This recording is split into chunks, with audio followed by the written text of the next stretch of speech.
Demain sera amputé de 30 km. À quoi cela va servir concrètement? C'est une étape rude, l'étape de la Corrèze. Ça fait 10 jours que les champions sont sur la route par des températures importantes, très chaudes. Et le département passe en vigilance rouge. Donc nous avons décidé avec le préfet, en accord total avec les autorités qui nous permettent d'organiser le Tour de France, de réduire, vous avez peut-être vu sur la carte du Tour, il y a une sorte de boucle vers le sud, etc. Eh bien on coupera directement et on aura une étape beaucoup plus courte. Ça ne changera rien à l'aspect sportif parce que c'est vraiment remarquable et redoutable. D'ailleurs Thierry Gouvenou m'a bien dit, mais Christian, ça ne change rien d'un point de vue sportif. Je confirme. En revanche, ça fera 30 km de moins. Et d'ailleurs, quand Thierry Gouvenou l'a annoncé à Pogacar tout à l'heure, il lui a dit merci. Donc voilà, ça fait partie des adaptations, on est des organisateurs responsables, on fait ça avec les autorités qui sont très sollicitées par ailleurs, bien en dehors du Tour de France, pour un tas de choses évidemment, et on regarde ça naturellement aussi, donc d'un point de vue sportif ça ne changera rien, mais l'étape fera 30 km de moins, et elle n'en sera, je pense, que plus belle. C'était une demande du préfet, des coureurs, des équipes Ce sont des réunions, on est en contact permanent au centre de coordination avec les équipes de la préfecture et avec les équipes du Tour, bien sûr. Donc c'est une demande conjointe, dès lors que c'est passé en rouge, avec le président du conseil départemental, Pascal Coste, de dire voilà, on réduit de 30 km. D'un point de vue sportif, c'est le même sel pour l'étape, mais ça fera quand même 30 km de moins pour les coureurs. Bien évidemment pour les spectateurs, parce que c'est finalement presque le plus important aujourd'hui, les spectateurs. Du bon sens encore. On compte aussi sur vous, les médias, pour ne cesser de répéter qu'il faut faire attention, qu'il faut avoir un chapeau, qu'il faut avoir quelque chose sur la tête, qu'il faut avoir de l'eau, qu'il faut se mettre à l'ombre. Voilà. Je pense que c'est simplement du bon sens. Et d'un point de vue sportif, encore une fois, ça ne changera rien. Au contraire, elle sera peut-être même encore plus dense, l'étape à 155 km. Est-ce qu'il y a d'autres solutions qui ont été envisagées pour aller plus loin, notamment le fait de changer les horaires? Est-ce que vous y avez non, mais on pense à rien, mon ami, tu le sais. On ne pense strictement à rien. Mais non, on ne change pas. Alors l'étape va bouger de 10 minutes, mais ça ne change strictement rien. Mais là, on parle de ce qui se fait d'une adaptation au quotidien. Après, réveiller les coureurs à 5h du matin, ça me semble un peu compliqué.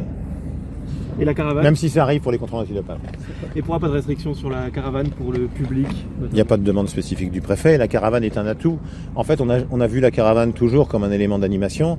C'est aussi aujourd'hui un élément de protection. La caravane, c'est 2 500 000 bobs ou casquettes. La caravane, c'est 550 000 canettes de boissons. La caravane, c'est le Tour, c'est 400 000 litres d'eau. Donc voilà, il n'y a pas de demande spécifique. Les gens seront là, ce sera la fête. Ils sont évidemment plus sous les arbres. Et leur conseille d'être sous les arbres. Et je vous conseille de le répéter parce que c'est du bon sens. Mais pour les personnes qui veulent aller sur les 30 km qui n'existeront pas demain, ils vont forcément se rabattre sur les kilomètres qui restent, ça ne change pas grand-chose pour eux? Non, ça ne change pas grand-chose pour eux. Et en effet, j'avais été très frappé l'année dernière lorsqu'au dernier moment, avec la dermatose nodulaire bovine contagieuse, on a changé, mais on avait décidé avec le préfet, Pierre-Yves Tout, mon adjoint, Thierry Gouvenou, à 21h30, quand on a vu l'éleveur, il y avait quand même du monde sur le nouveau parcours. Donc là, il y aura du monde sur le nouveau parcours sans aucun doute.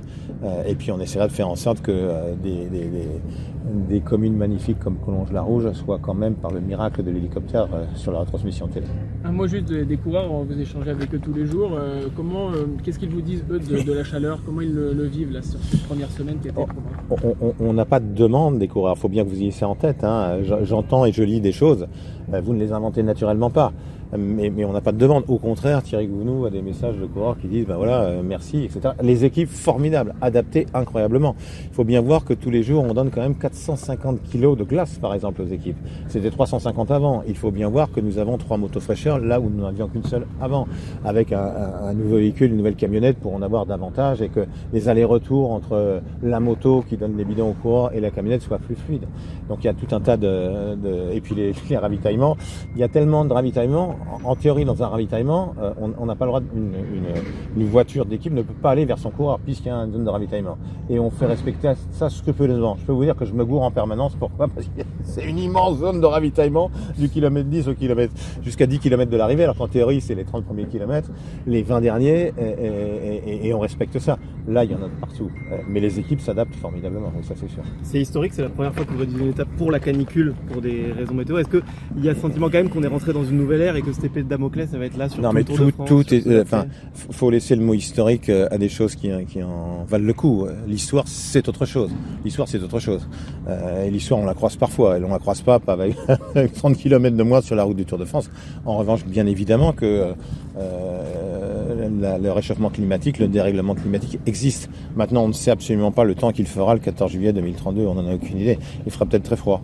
Mais, d'un point de vue global, oui, en effet, ça augmente.